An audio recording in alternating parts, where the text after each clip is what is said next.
asalaamaaleykum wa rahmatullah ñu ngi leen di nuyu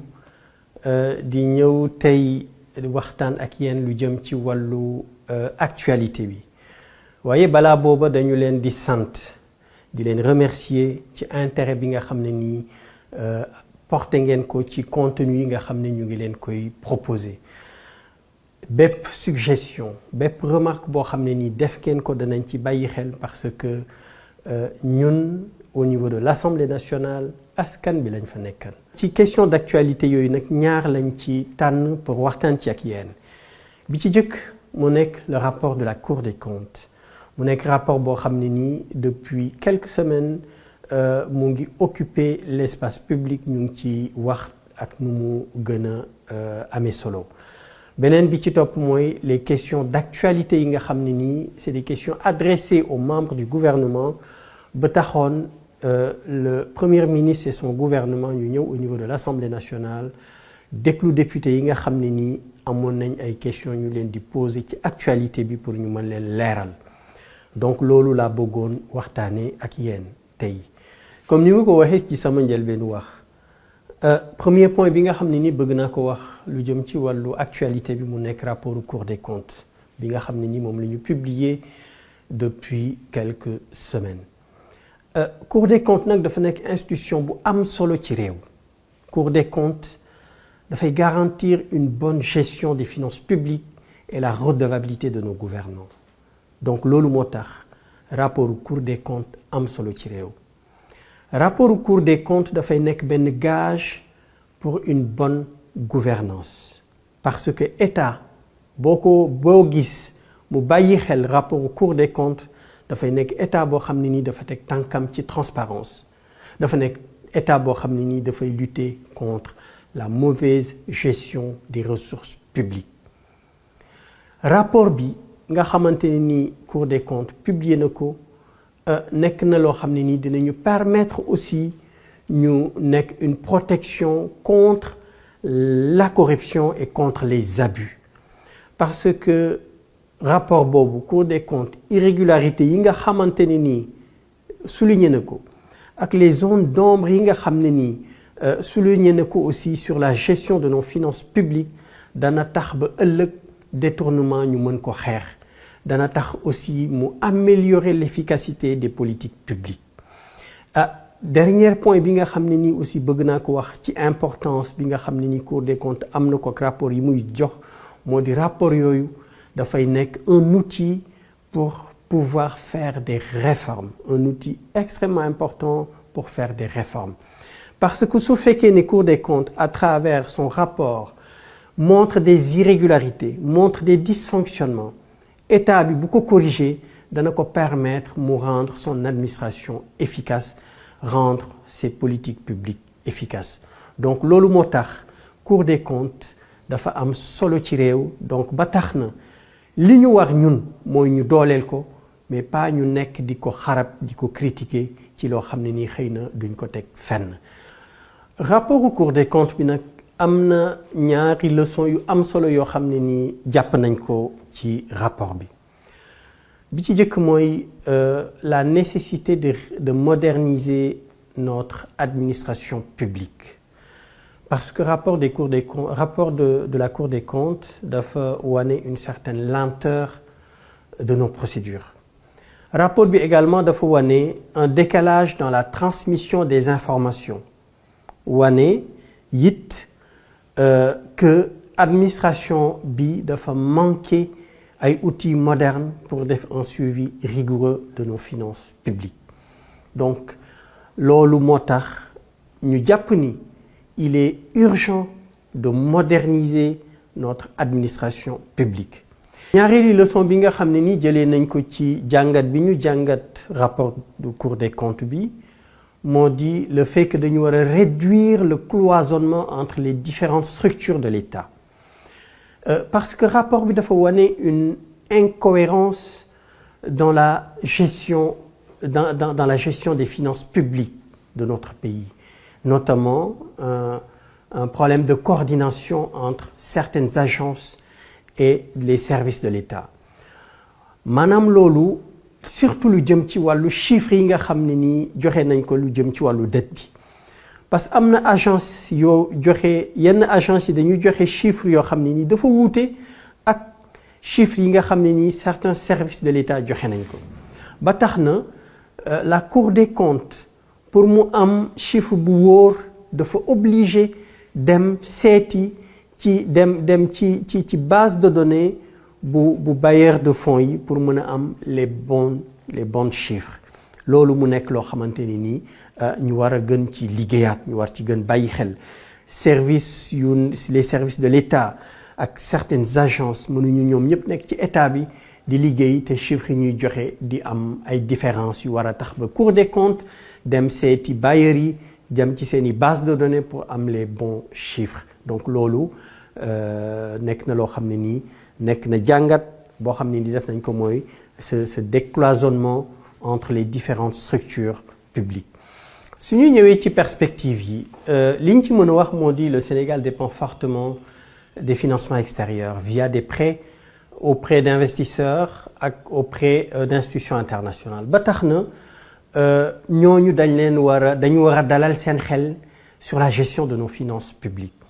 ba tax na bu ñu demee ba relever ay irrégularités ci gestion wu suñu finance publique mën na tax ba ñooñu seen xel dootul dal maanaam dañuy am une perception négative du risque et perception négative boobu du risque dafay tax ba coût dette bi dafay gën a yokku et coût dette bi bu gënee yokku ñoom conditions yi nga xam ne nii moom lañ ñuy imposer bu ñuy lebal conditions yooyu dafay strict et am na ñuy wax sax ñoom bu ñu demee ba bu boobaa mën nañu am sax possibilité dugal ci conditions yooyu lu jëm ci lu mel ni lu ñuy tuddee mbirum góor jigéen exemple rek mais mën nañ dugal yeneen conditions mais bi exemple bu ñuy joxe ba tax na loolu nekk na loo xam ne nii il faut ñu bàyyi ci xel waaye loolu li ci dalal suñu xel moo di bi nga xamante ni nii le ministre des finances et du budget ak le premier ministre bi ñu ñëwee ak tous les membres du gouvernement bi ñu ñëwee à l'Assemblée nationale le ministre des finances ak le premier ministre wax nañ clairement que ni les partenaires financiers maanaam ñàkkuñu confiance ci Sénégal parce que le ministre des finances et du budget def na benn réunion en visioconférence avec plusieurs partenaires de mémoire wax na lu toll ci 300 partenaires yoo xam ne nii waxtaan nañu ak ñoom en visioconférence ñoom ñu rafetlu liggéey bi nga xam ne nii Cour des comptes def na ko rafetlu li nga xam ne nii mooy clarté bi gouvernement bi am ci liggéey boobu donc tax na li ñu njort yi ñu doon am maanaam inquiétude yi ñu doon am yi ñu mënoon am ci irrégularité bi mooy li ñu doon wax sànq ni bailleurs yi les institutions les investisseurs publics les investisseurs ak les institutions internationales manque de confiance bi ñu mën a am loolu mën nañ ne xëy na amul puisque le premier ministre wax na ko donc loolu dalal na suñu xel waaye du tee ci li ñu gëm jàpp ni gouvernement bi li nga xam ne nii ci la war a gën a liggéey bokk na ci li nga xam ne nii man personnellement bokkoon na ci lu ma leen suggéré bi nga xam ne nii le ministre des finances ñëwoon na Assemblée nationale lors du vote de la loi rectificative de la loi de finances rectificative bu 2024 dama leen waxoon ne leen li nga xam ne nii moom la état Sénégal bëgg liggéey ngir askanu Sénégal dafa laaj xaalis bu bari et suñu dette bi nga xam ne nii moom la nguur gi génn contracté ak nguur yi fi jaar yépp li ñu contracté bari na bari boo xam ne nii dafay dem ba cette dette devient insoutenable donc moo tax farata la pour ne pas dire urgence la ñu liggéey ci nu ñuy mobiliser des fonds des financements internes moo taxoon mu proposé woon le ministre des finances et du budget ñu def des consultations locales yoo xam ne nii dafay regrouper tous les experts financiers dafay regrouper tous les banquiers dafay regrouper tous les universitaires yi nga xam ne ni dañuy seen xam-xam dafa màcc ci wàllu finance boole ci société civile boole ci député yi mu am des représentants de l'État ñu toog waxtaan pendant ay fan waxtaan pour mettre en place une stratégie nationale de mobilisation des ressources de mobilisation des finances à court terme à long terme et à moyen terme dina permettre su boobaa suñu demee ba waxtaan ba tënk état bi dafay ñëw rek dérouler dina permettre ñu gën a yokk suñu possibilité yi nga xam ne nii moom la possibilité yi ñu am les possibilités de financement surtout au niveau interne ñu mën a diversifier aussi au niveau international suñu ay possibilités de financement donc ci wàllu perspective yi loolu laa ci bëggoon wax mu nekk rapport boo xam ne nii am na solo c'est pas une fatalité rapport la boo xam ne nii état bi daf ci war a teg tànkam pour partir sur de nouvelles bases pour partir ci une gestion maanaam bu wuute ak li nga xam ne nii moo fi amoon et suñu déggee le premier ministre li mu wax au niveau de l'Assemblée nationale ci loolu lay ñëwaat mooy maanaam danañu teg seen tànk ci recommandation yi nga xamante ni rapport bi defal na leen ko bu ñu mën a joyanti la gestion de nos finances publiques la gestion de nos ressources publiques et loolu nekk na loo xam ne nii lu am solo ñu ngi leen ci encourager parce que loolu mooy li nga xam ne ni mooy njëriñu askan bi parce que luubal bi détournement yi dafay lor askan wi donc moo tax une gestion transparente une gestion en bon père de famille dafa nekk li nga xam ne ni mooy li gën ci état donc loolu comme ni ma ko waxee ñu ngi leen ci encourager bu baax a baax ba nga xamante ni daal ñu teg seen tànk ba recommandation yu Cour des comptes def yépp ñu mën ko appliquer à la lettre pour mën a joyanti la gestion de nos finances publiques bon ñaareelu point d'actualité bi nga xam ne nii bëgg nañ ci wax mu nekk les questions d'actualité yi nga xam ne nii députés yi posé nañ ko aux membres du gouvernement mu nekk loo xam ne nii c'est le règlement intérieur de l'Assemblée nationale moo koy prévoir plus précisément en son article 94 ba tax na li nga xam ne nii mooy engagement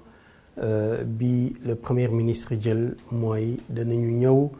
régulièrement au niveau de l'Assemblée nationale pour que députés yi mën a jàkkaarloo ak ñoom di leen poser des questions sur l'actualité donc loolu moo waraloon le premier ministre ànd ak les membres de son gouvernement ñu ñëw au niveau de l'Assemblée nationale jàkkaarloo ak députés yi ñu leen di poser ay questions sur l'actualité mu nekk exercice bu am solo ci démocratie nekk aussi exercice bu am solo sur une gestion transparente des deniers publics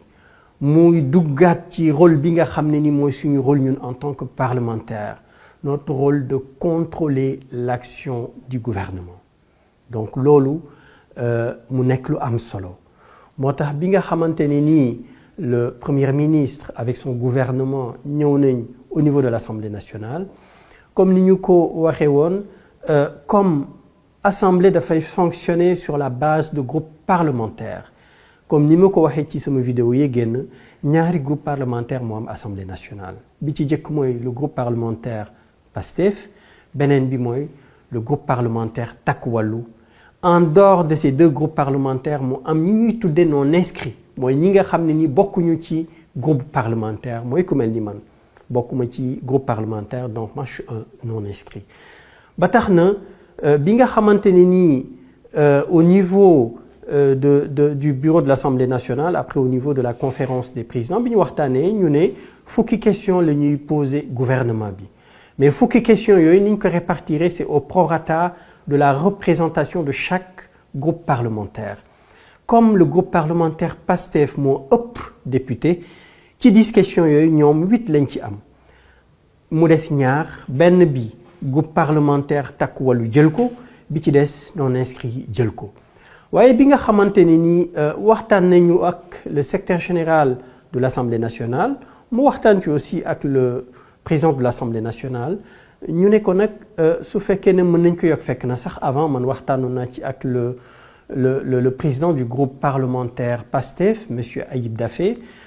pour rek non inscrit ñu am lu ëpp benn question bi ñu ci waxtaanee ba pare ci le président de l'Assemblée nationale accepté yokkal ñun ku ci nekk muy le groupe parlementaire Takku Wallu ak les non inscrits ku ci nekk mu ñu yokkal la benn question nga xam ne nii moom ngay poser bi ñu ñëwee nag comme ni ñu ko gisee député yi posé nañu ay questions questions yi boo xoolee questions yëpp dafa ñëwaat lu jëm ci rapport au Cour des comptes bi ba tax na de façon globale mën nañ jàpp ni exercice la boo xam ne nii am na satisfaction bu mu andi mooy maanaam